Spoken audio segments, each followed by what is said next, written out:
Hello guys, welcome back to my YouTube channel yes chemistry. अब आप success ये हमारा क्लास 12th के बायोलॉजी का चैप्टर 3 का यानी क्लास 12th बायोलॉजी चैप्टर 3 का हमारा इन हिंदी में लेक्चर नंबर 3 है। जी हाँ, लेक्चर नंबर 3 है ये हमारा। लेक्चर नंबर 2 आपको अपलोड कर दिए गए हैं। अब सभी आपको पहला चैप्टर दूसरा चैप्टर भी पूरा अपलोड कर दिया विथ नोट्स के साथ, और ये हमारा है। ठीक है, अब पूरा का पूरा देखिए क्योंकि आपके लिए बहुत इंपॉर्टेंट, बहुत ही अच्छे से मैंने समझाया, सबसे सरल भाषा में।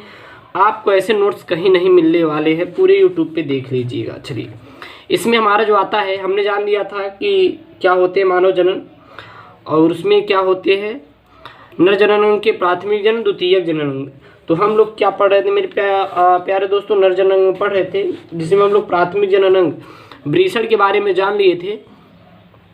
सिर्फ इस वीडियो में हम लोग को जानेंगे द्वितीयक जनन अंग, या फिर उसको सहायक जनन अंग कहा जाता है।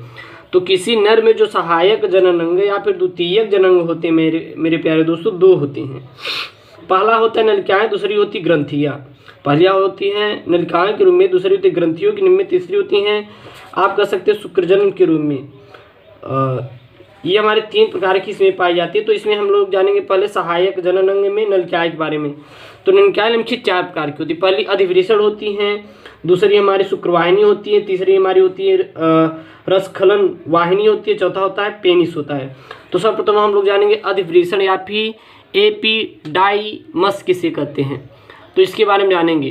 तो अगर बात करें ये लगभग कि 6 मीटर लंबा होता है। अगर हम अधिवृषण की बात करें तो कितने मीटर लंबा होता है मेरे प्यारे बच्चों? 6 मीटर जो होता है ये हमारा लंबा होता है, 6 मीटर लंबा होता है, तथा अतिकुंडली नलिका से बना होता है। एवं किससे बना होता है? तो ये हमारी अतिकुंडली नलिका से बना होता है।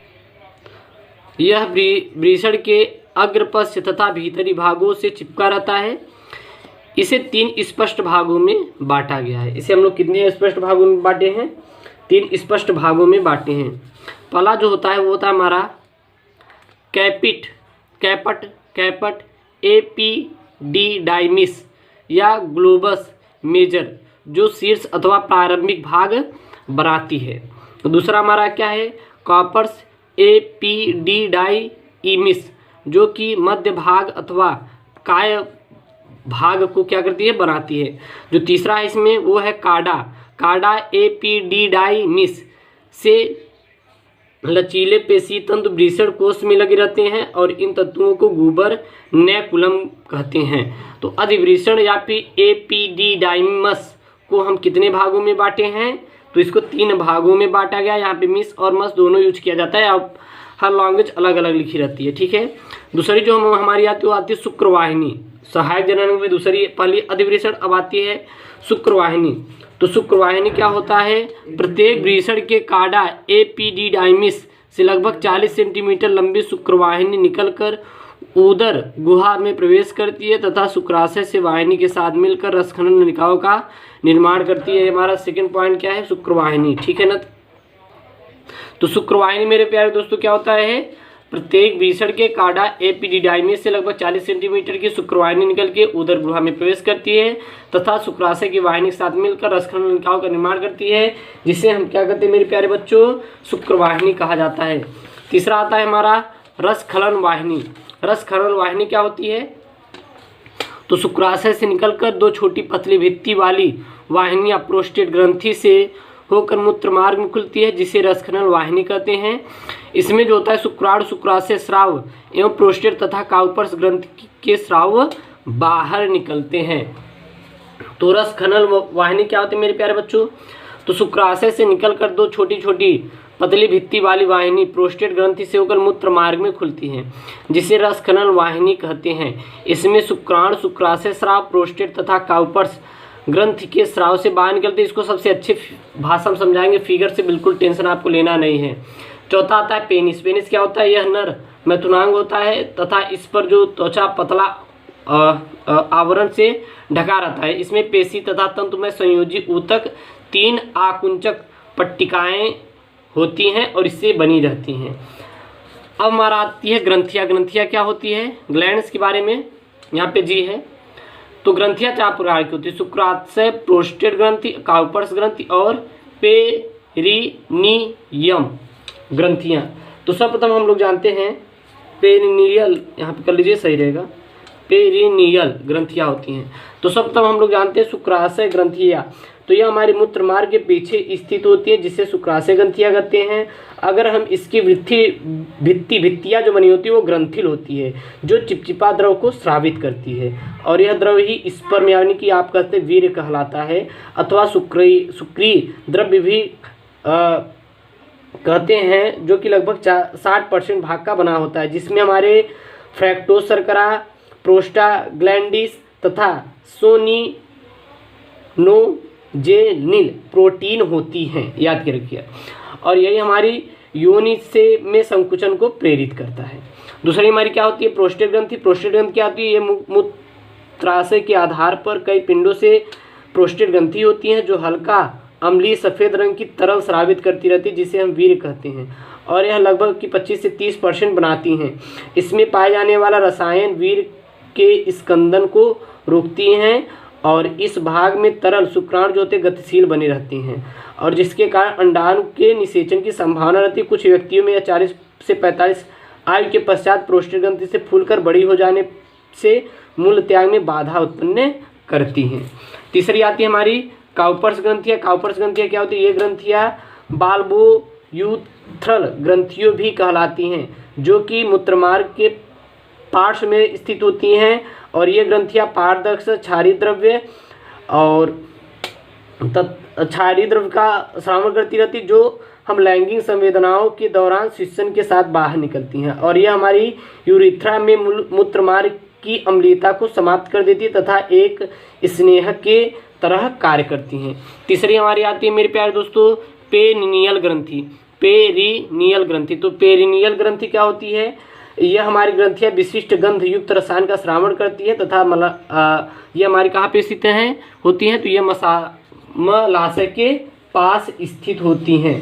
नेक्स्ट हमारा आ जाता है अब शुक्र जनन। अब हम लोग जानेंगे शुक्र जनन। शुक्र जनन क्या होता है, सबसे सरल भाषा में आपको समझाएंगे अच्छे से, और इसमें हम आपको पूरा लिखित आपको बताएंगे। थोड़ा सा आपको टाइमिंग देना पड़ेगा मेरे साथ, तभी आपको प्यारे दोस्तों समझ में आएगा, ठीक है ना, क्योंकि यह आपके एग्जाम के अकॉर्डिंग है और एग्जाम के लिए इम्पॉर्टेंट मानी जाती है।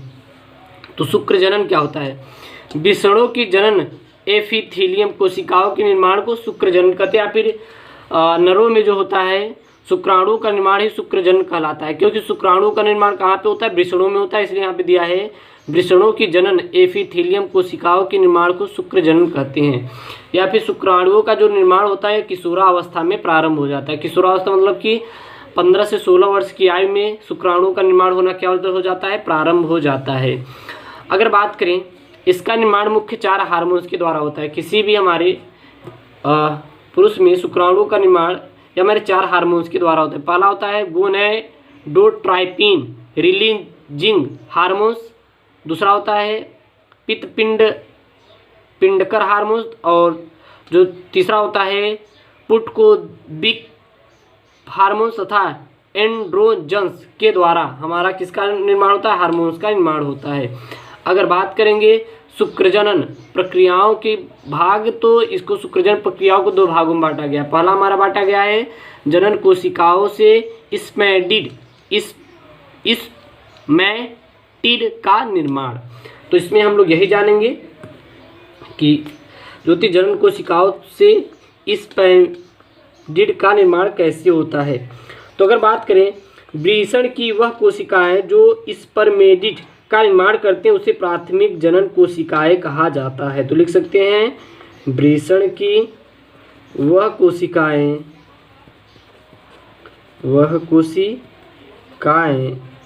जो स्पर्मेटिड का निर्माण करती हैं उसे प्राथमिक जनन कोशिका कहते हैं। उसे प्राथमिक जनन कोशिका कहते हैं, ध्यान देना है। तो इसे हम क्या कहेंगे, प्राथमिक जनन कोशिका। प्राथमिक जनन कोशिका किसे कहते हैं, वृषण की वह कोशिकाएं जो स्पर्मेटिड अंग का निर्माण करती हैं या फिर इसका निर्माण करती हैं उसे प्राथमिक जनन कोशिकाएं कहते हैं। अगर हम प्राथमिक जनन की कोशिकाएं प्रावस्थाओं के भागों में हम कितने भागों में बांटते हैं, तो 3 भागों में बांटते हैं। पहली जो आती है वो गुणन प्रावस्था होती है। कौन सी होती है? गुणन प्रावस्था। तो हम लोग जानेंगे ये गुणन प्रावस्था क्या होता है।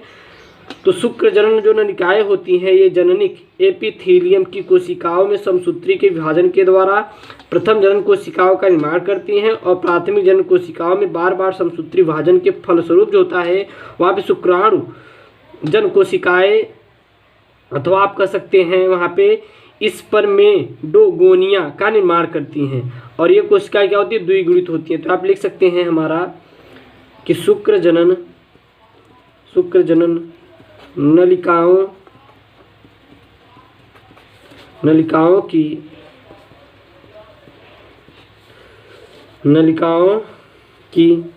जननिक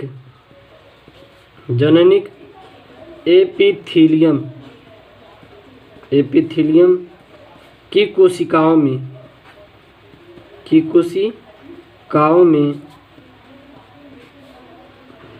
समसूत्री विभाजन के द्वारा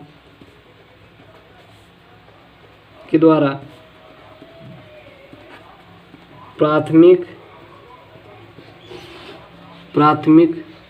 जनन कोशिकाओं का निर्माण होता है।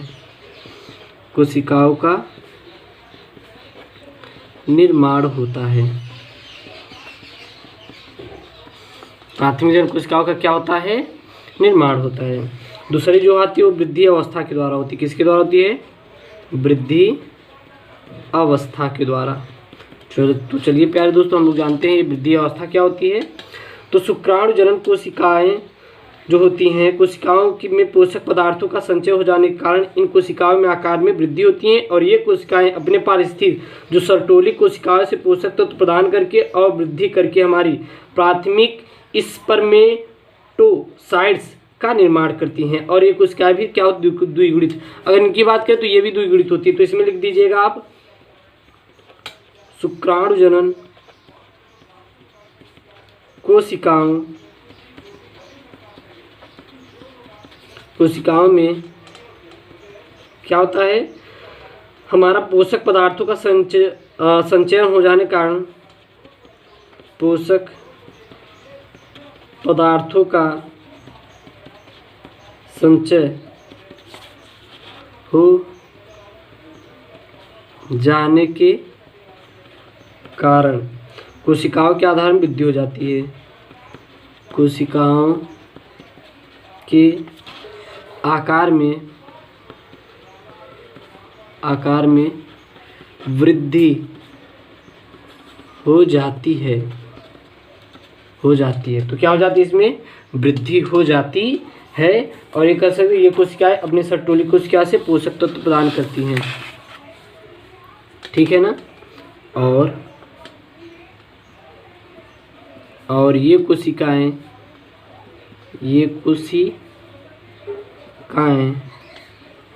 अपनी सर्टोली कोशिका से पोषक तत्व क्या करती हैं? वहाँ से पोषक तत्व को ग्रहण करती हैं। तो आप लोग इतना पॉइंट में ध्यान दीजिए क्योंकि ये जो बायोलॉजी का लैंग्वेज है थोड़ा सा हट कर है तो इसको समझने की आप लोग ज़रूर कोशिश करिएगा। तीसरी जो आती है वो आती है हमारी किसके द्वारा? तो आती है हमारी मेरे प्यारे दोस्तों परिपक्वन प्रावस्था। अब हम लोग जानेंगे परिपक्वन प्रावस्था क्या होता है। तो इस प्रावस्था में प्रत्येक प्राथमिक हमारा स्पर्मेटोसाइट में अर्धसूत्री विभाजन होता है जिसके फलस्वरूप 4 अगुणित स्पर्मेडिट का निर्माण होता है जिसे हम प्राथमिक अर्धसूत्री विभाजन के फलस्वरूप 2 गुणित संतत कोशिकाओं का निर्माण करते हैं। तो इसमें लिख सकते हैं इस प्रावस्था में जो होता है प्रत्येक प्राथमिक स्पर्मेटोसाइट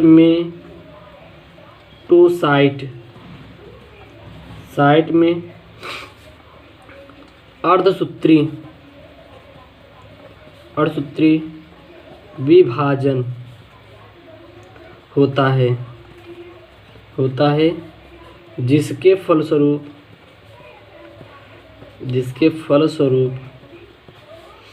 4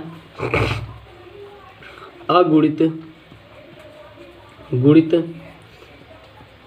स्पर्मेटिड का निर्माण होता है।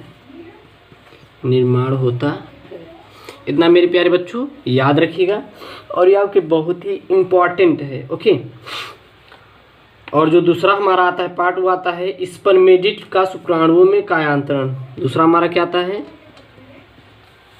पहला में पूरा 3 में हो गया, अब हमारा आता है स्पर्मेटिड का शुक्राणु में रूपांतरण। अब हम इसको बारे में, यानी कुल मिला के हम इसमें शुक्राणु के बारे में ही जानेंगे। तो इसमें देख लेते हैं, फिर हम नेक्स्ट वीडियो में हम शुक्राणु के बारे में डिस्कशन करेंगे। तो यह प्रक्रिया शुक्राणु जनन, यह प्रक्रिया शुक्राणु जनन या शुक्र कायांतरण या स्पर्मियोजेनेसिस कहलाती है, जिसमें अचल एवं गोल स्पर्मेटिड एक अति सक्रिय गतिशील सूक्ष्म शुक्राणु में परिवर्तित हो जाता है।